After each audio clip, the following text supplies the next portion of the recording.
Oh Lord. Okay. I wanted to do reviews on Queens of R&B, SWV, and Escape, right? And I wanted to do scene for scene breakdowns.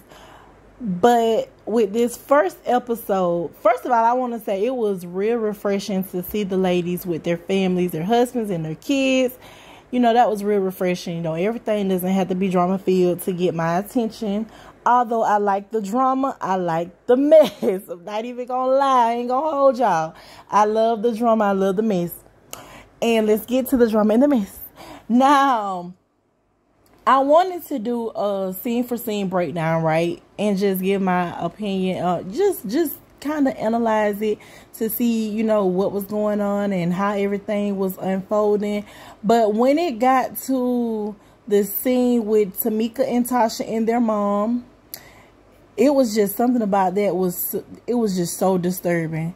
Now, first off, I want to say that I like Candy. I like Candy a lot.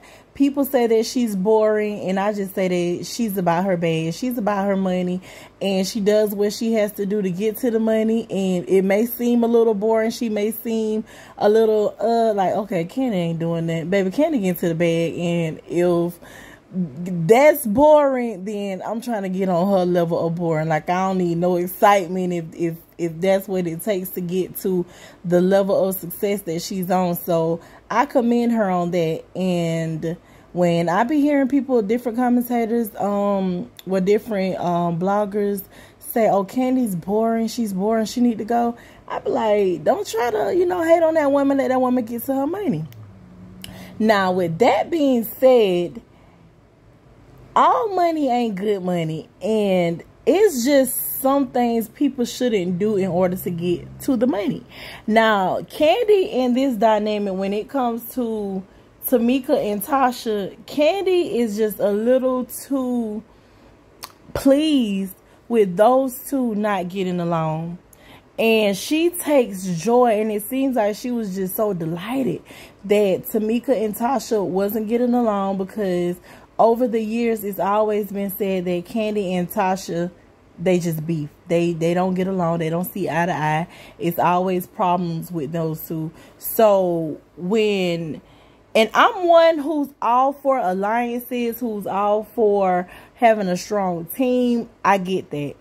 However, when it begins to come between family, sisters, siblings, that's where I think you should, you know, kind of back off a little bit and just exit the situation, opposed to making it worse.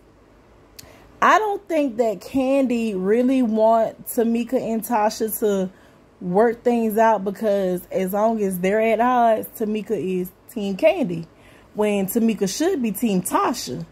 But you go to think like, dang, what is it that make her want to go against her sister like that? Then they bring the mama in. They bring the mama in, and this is going to be a quick review, you guys. I'm not going to sit on here long, but they bring the mama in, and immediately Tamika's like, you know, I love my mom, but she shows favoritism, and Tasha's her favorite, this, that, and the third. And her mom's like, no, there's no favorites. I love both my kids. Well, I'm kind of adding that in, but I'm assuming that's what she'll say if she's asked. But she's like, I love my kids. But as soon as they walk in the house separately, you can see the difference in how she treats those women just by greeting them along. When Tasha walked in, she was happy, full of joy, giving her compliments, big hugs. When Tamika walked in, it was, oh, hey, Tamika. It was like, baby, I'm your daughter too. And it kind of, you know, I'm laughing right now, but it was a little strange. Like, dang, like, has it always been like this, or is there a reason for that? I mean, when they sit down talking, she brought Tasha something to drink, gave it to her, just greeted her. She was so, just motherly towards Tasha. And when Tamika was talking, and that lady was like, she's jealous. Jealous of what, lady? She's trying to tell you what happened and how it made her feel. And I'm just sitting here like, these people got to be put on for the cameras. This got to be fake. There's no way this is happening. But when Tamika started talking about that money and mama said, y'all can get out my house, I said, oh yeah, this is real. And this lady really treats these two like this. She really shows the difference in what she feel in those kids, and that's very unfortunate. So I'm like, what would make her do that? Because I'm extremely close to my oldest sister, and we're very close with our mama. Like, we have our little fallouts now with our mama. She be tripping sometimes. She getting her little feelings at the end of the... But at the end of the day, that's still our mama. We her children, and, you know, she love us. So I'm wondering, like, it got to be something. And then I'm thinking, like, well, you know, Tasha has, I would say, had it the worst out the group coming up. She was, like she said, always referred to as the big girl. People, you know, probably judged her, you know, a lot, and she could have went through a lot of emotional things growing up. And that is when you pour into your children, when they're going through things, when they're having hard times, when they're being bullied or talked about. So I could also see the mom giving Tasha a little bit more of attention, you know, if she was dealing with insecurities and she was having a lot of emotional problems coming up. And that's something that we didn't see. You know, we saw them out on the road, on the stage and performing and stuff, but we didn't see what was going on in that household.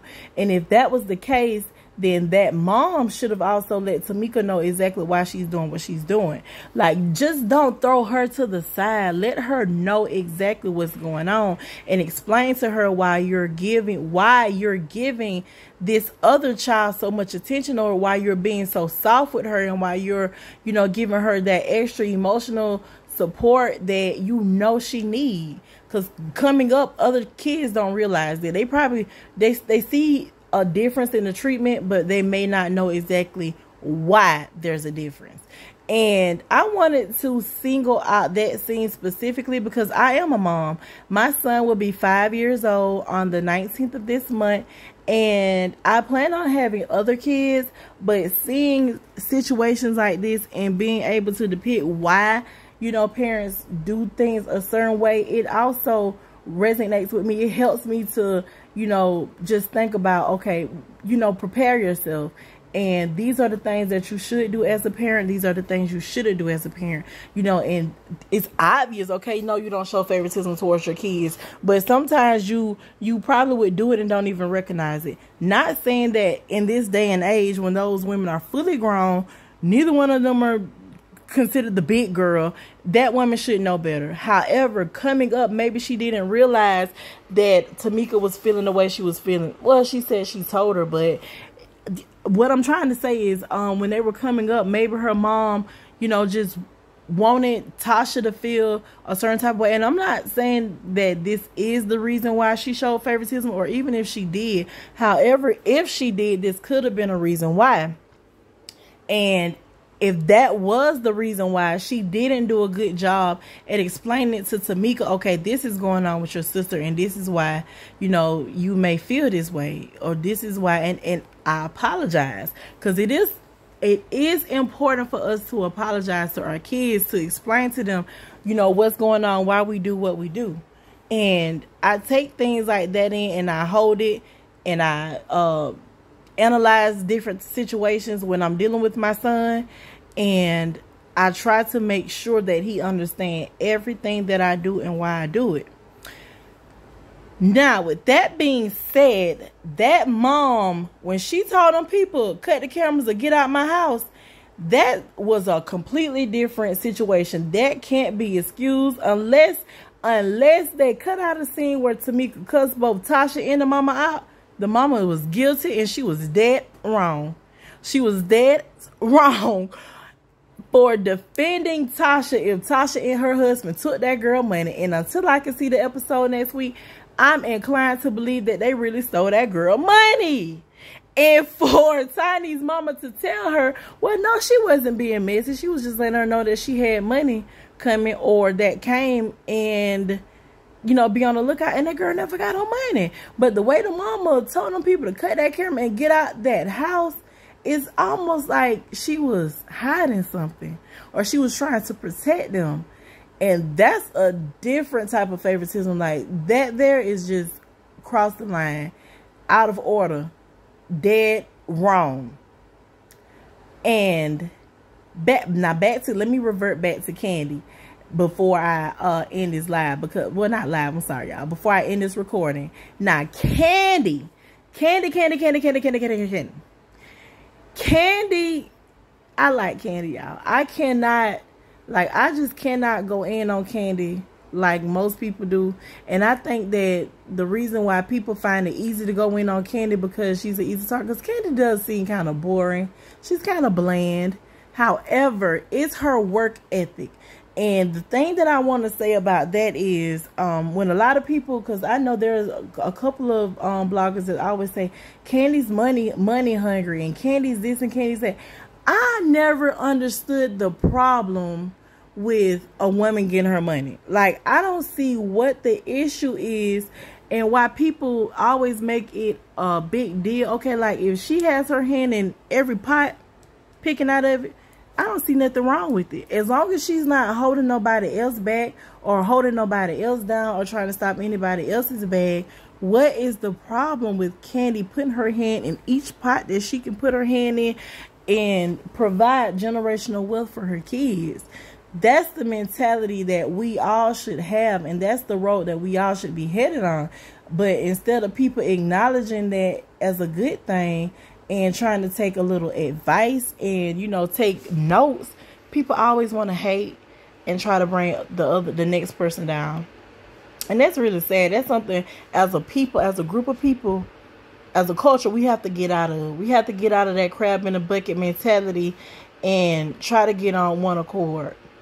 That'll take some time. That'll never happen.